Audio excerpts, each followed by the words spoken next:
Yesus, Tuhan itu baik dan patut dipuji, disembah. Mari kita mempersiapkan hati serta pribadi kita untuk memuji Tuhan dengan lagu pujian Jangan Lelah.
Bab 1 ayat 24 hingga 29.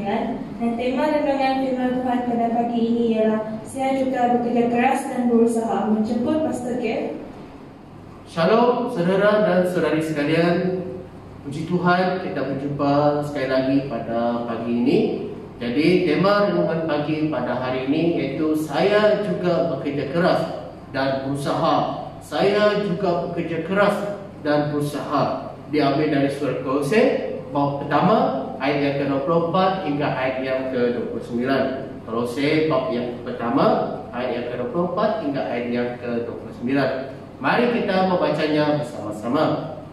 Sekarang aku bersukacita karena boleh mengalami penderitaan untuk kepentingan kamu. Dengan penderitaan jasmani, aku melengkapi apa yang masih harus diderita oleh Kristus bagi pihak jemaah, yaitu tubuhnya. Aku dijadikan penolong jemaah oleh Allah untuk kepentingan kamu. Aku diberikan tugas untuk menyampaikan keseluruhan perkabaran Allah yang dirahsiakan oleh Allah kepada semua orang selama berabad-abad yang lalu, tetapi sekarang dinyatakan kepada umatnya. Allah merancang untuk menyatakan rahsianya kepada umatnya, rahsia yang agung dan mulia untuk umat manusia. Inilah rahsia itu, Kristus tinggal dalam diri kamu, dan hal ini berarti bahawa kamu akan ikut menikmati kemuliaan Allah. Oleh itu, kami mengisytiharkan Kristus kepada semua orang. Dengan segala kebiasaan kami memberikan amaran dan ajaran kepada mereka supaya setiap orang dapat dibawa ke hadirat Allah sebagai orang yang matang dalam hal-hal rohani, karena sudah bersatu dengan Kristus. Untuk mencapai tujuan itu, Aku bekerja keras dengan segala kekuatan yang diberikan oleh Kristus, dan kekuatan itu nyata dalam apa yang aku lakukan.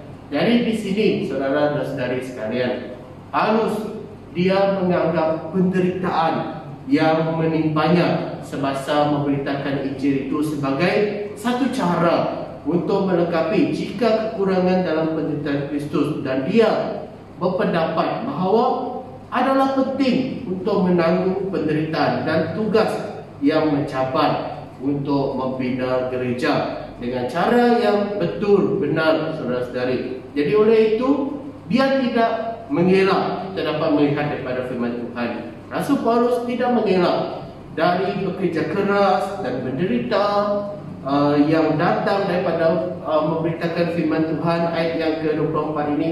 Sebaliknya, dia sebagai rasul, dia berbangga dengan dirinya sebagai pelayan gereja, di mana dia berusaha untuk membimbing orang yang tidak percaya, termasuk orang bukan Yahudi, ke jalan keselamatan. Jadi dia percaya, saudara-saudari, Rasul Paulus percaya bahawa jerih payahnya dan penderitaannya akan membantu menampilkan setiap orang yang matang ke dalam Kristus. Ayat yang ke-27 hingga ayat yang ke-29. Oleh itu, di sini diperlukan kerja keras dan penderitaan untuk mempersembahkan setiap anggota gereja. Maksudnya di sini iaitu kita berkorban apa yang kita ada untuk demi tujuan menampilkan setiap orang yang matang dalam Kristus pada hari ini. Dan ini sekaligus juga apabila kita bekerja keras, apabila kita berkorban, menderita, ini juga membantu kita menubuhkan gereja, yaitu tubuh Kristus, di mana ini suatu proses untuk menunaikan amanat agung yang telah Tuhan Yesus berikan kepada umatnya. Oleh itu, mereka yang ingin hidup sebagai murid Yesus ataupun kita pada hari ini setia, tidak harus takut akan bekerja keras dan mengalami penderitaan sesuai pemberitaan Injil. Saudara-saudari sekalian, percayalah bahawa bekerja keras untuk Injil ini adalah adalah perkara yang harus diambil oleh setiap kita, setiap orang Kristian di dunia ini, dan menjadi seorang yang beriman, yaitu melakukan yang terbaik untuk mencapai apa yang Tuhan telah tanamkan dalam hati kita sesuai dengan panggilan kita, saudara-saudari sekalian. Jadi, apakah yang Anda usahakan untuk membina komuniti gereja Anda, saudara-saudari sekalian?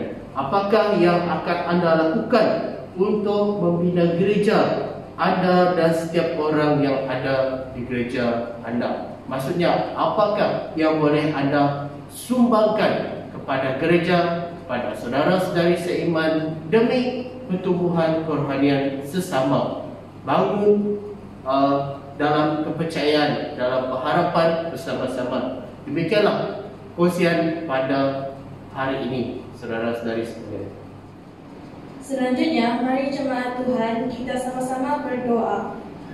Bapa kami yang ada di syurga, pada hari ini kami akan menjalani kehidupan seharian dengan penuh sukacita-Mu, dalam kebenaran-Mu dan dalam kekuatan-Mu. Dan kami yakin bahawa semua perkara yang akan kami hadapi dapat kami tanggung kerana Engkau beserta kami. Berkatilah segala pekerjaan kami, bimbinglah setiap langkah kami dengan Roh Kudus-Mu, agar kami lebih berusaha untuk bekerja keras untuk memperoleh kesejahteraan hidup bagi keluarga kami, kerana kami yakin bahawa Engkau sentiasa berada di sisi kami. Dalam nama Tuhan Yesus Kristus kami memuji dan berdoa.